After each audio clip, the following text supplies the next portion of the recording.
Hey kids, and welcome to the show. Today I'm going to be talking to you guys about being happy when people around you are sad. And that is a really hard time to show happiness and joy. And why is that? It's simple. You want people around you to kind of be the same as you.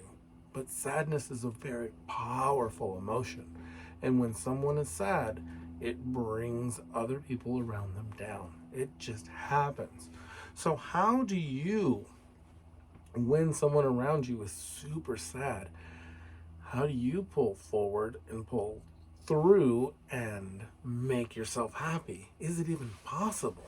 Can you be happy when someone around you is sad? I can tell you it's a very difficult thing. And most of the time, you kind of fail at it. Because when people are sad around you that actually affects your emotion, it's usually someone you really care about. So when you really care about someone and they're sad, it really is hard to be happy. But what can you do to not be so sad? Well, a few things you can do are step back for a second and take a breath and find out why the person is sad. Sometimes someone is sad because of an external reason, something you have control over. Someone might be sad because you said something mean to them. And that's something that you can fix. But most of the time, I think what we're talking about is not that. Right now, what we're talking about is when someone is just in a state of depression and you don't want to be, but it's someone you care about. So you feel like you need to be sad with them. Well, let's start there. What's wrong with them? You know what's wrong with them, and you know that you have no control over how they feel about things. What you do have control over is how you respond to them and how you respond to their needs. So the first thing you should do is become a good listener.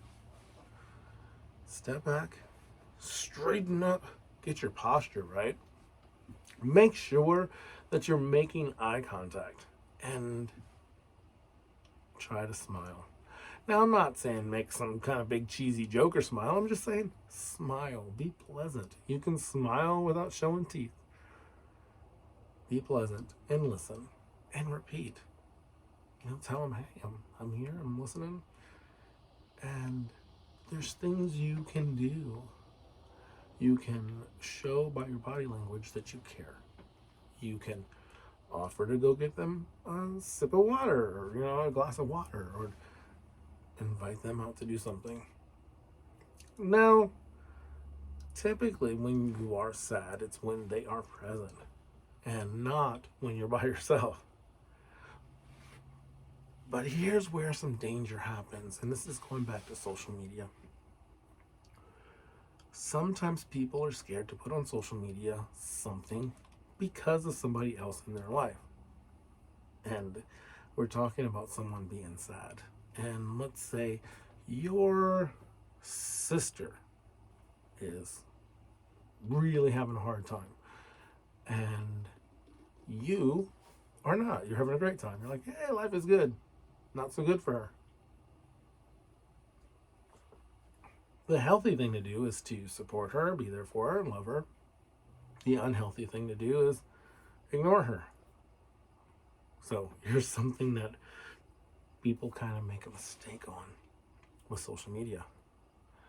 Sometimes when your sister, your brother, or your friend is hurting, you are scared to show that you are having fun on your social media. Now, this goes for any of them, whether it's Facebook, Instagram, YouTube, whatever. Sometimes you don't want to show people that you're actually having a good time. And yet, we often see that bad times and bad things, they get put up to the top. So, how do we counteract that? Well, we counteract that by saying, let's enjoy our life. Let's seize the day. The old Carpe Diem. About 15 years ago, it was YOLO. But let's seize the day and let's enjoy. And when we encounter people that are sad, let's not make ourselves sad to try to make them feel better, but let's try to walk in love and peace. Peace is a big one, and to try to exude that to other people. It's really hard to watch someone that you love in pain, especially when you see that pain coming from bad decisions, or maybe it was an accident, and there's really nothing you can do except to be present. Should you be sad for others? Empathy, yes. Sadness, no. Let us reach out and serve one another. When someone is hurting, we should serve them, and we should draw on our want to serve. So instead of being sad, let's be proactive. Sadness happens to us, and we sometimes don't have a choice. But when it's someone else saddened all over us, we do have a choice. So let's be proactive. Let us love. Let us find a place of peace, even when people are sad. However, you have to remember, when you exude peace and you exude happiness, you are going to attract people that need it. So don't forget that you also need to find people that exude more peace and more happiness than you.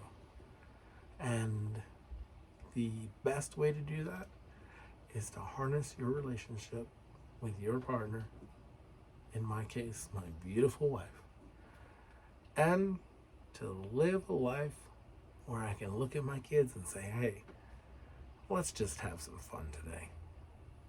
So I hope you love my musings for the day, and I hope to see you again later. Until next time, work hard, be kind, and have fun.